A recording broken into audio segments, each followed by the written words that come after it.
Bottom line, that new shiny tool isn't going to magically fix your content problems. We all been there, staring at a tutorial, wondering if we're too old for this stuff. Well, let's talk about something that's been bugging the hell out of me and maybe you too. Now listen, I get it. Every week, many of us are out here pushing some new game-changing tool that supposedly is going to transform your content creation. I know I'm part of the problem. But look, some of them will actually deliver. But here's what nobody tells you. Every single tool has a learning curve. Some of them are worth the climb. The question is whether you'll struggle with it, and you will. And the second question is the struggle worth your time? Let's talk about it. Here's how I decide, and you can try this too and let me know how it works for you.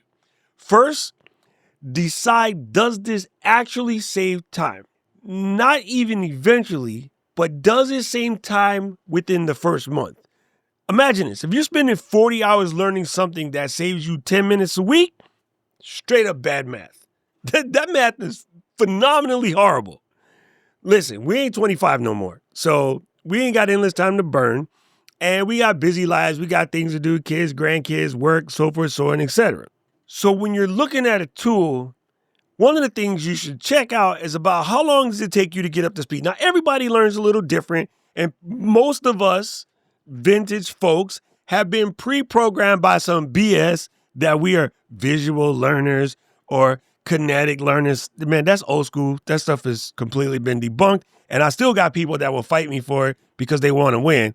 You do you, boo. You do you. I know that the science is phony, so how you do that is up to you. However, it's very important that you understand if this tool is going to save you an hour a week and it takes you, say, 6, 7, say 10 hours to learn it, you know what your recoup time is in about 10 weeks, right? Not too bad. Not too bad. Just short of 3 months, I can be flying through stuff. Oh, I'm about that life. But if it takes you 40 hours to learn something and it's only going to save you 10 minutes a week, that's just horrible. I mean, legit horrible. Okay, so the second way I like to think about it, is it worth the money? And I'm not talking about subscription costs because it drives me crazy that everybody complains about subscriptions and then be in their YouTube video talking about join the monthly. Listen, anyway, we won't get into that. I'm talking about the total cost, like your time learning, the potential mistakes, the opportunity cost of not doing something. Like you got to add that all up. This is one place where you could talk to ChatGPT and be like, I'm looking to use this service. The service costs me $40 a month. My potential uptick in work might gain me an additional $300 a month. What does that look like? Now, it's going to take me 6 months to learn it, and I'm going to end up taking a course that costs $500. So add this all up and help me see if you think this is worth it. These are conversations that you could have with a sort of business expert bot, right? Same thing you would do if you were talking to a coach. So I'll tell you how to outcoach me with AI. It's cool. I'm not scared. Okay.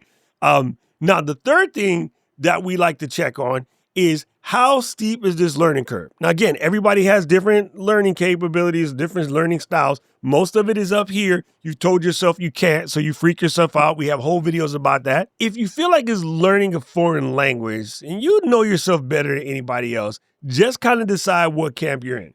Like, I will try everything. I will risk the feeling of stupidity for the chance that it might save me some time. I just switched. I've been using the same basic AI tools for about the last 3 years. I just made a major switch, started from the bottom, now we're here. But you know what? I ain't scared. Like, I'm going to dive in. And this is going to make sense in a minute as I tell you something I'm about to tackle. Now, here's the real deal, Holyfield. Real talk. I know you're thinking, what if I pick the wrong tool? What if something comes out better next month? Dope.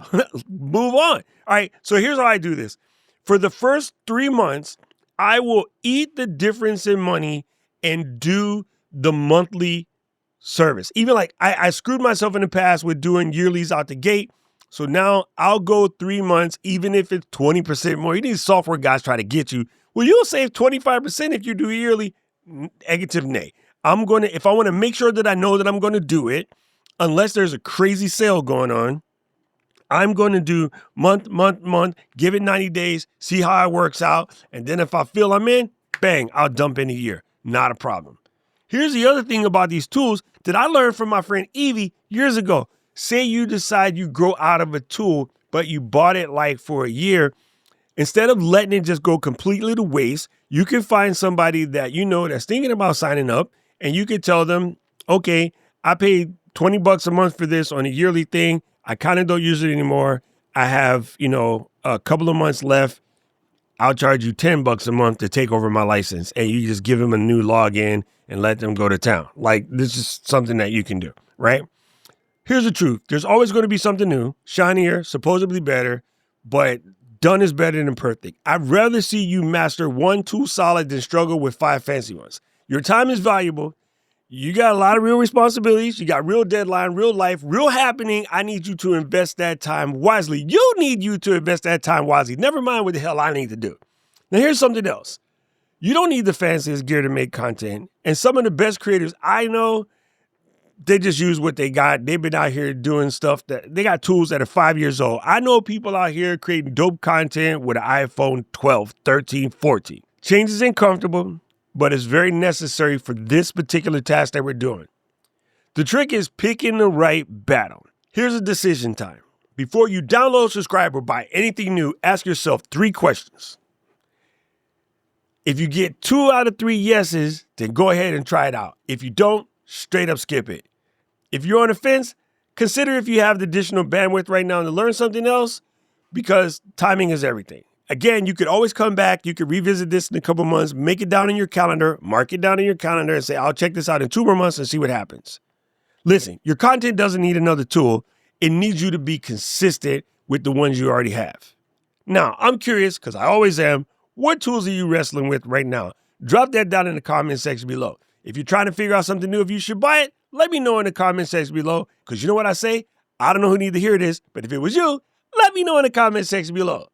If you like this video, press the like button, press the subscribe button, the notification bell, so you'll know when I do another video. And right about now, the algorithm is going to show you another video they think you should watch. I agree with him. I need to know everything, who and the what and the where, I need everything. Trust me, I hear what you're saying, but act like it's new what you're telling me. I'm curious, George, I hop in the Porsche, it's 5 and a horse, I'm ready for war, I'm coming for throats, to turn to a ghost, I need to know everything. Now you be surprised at the info you get is by letting them talk, so I'm letting them talk. Gotta keep quiet.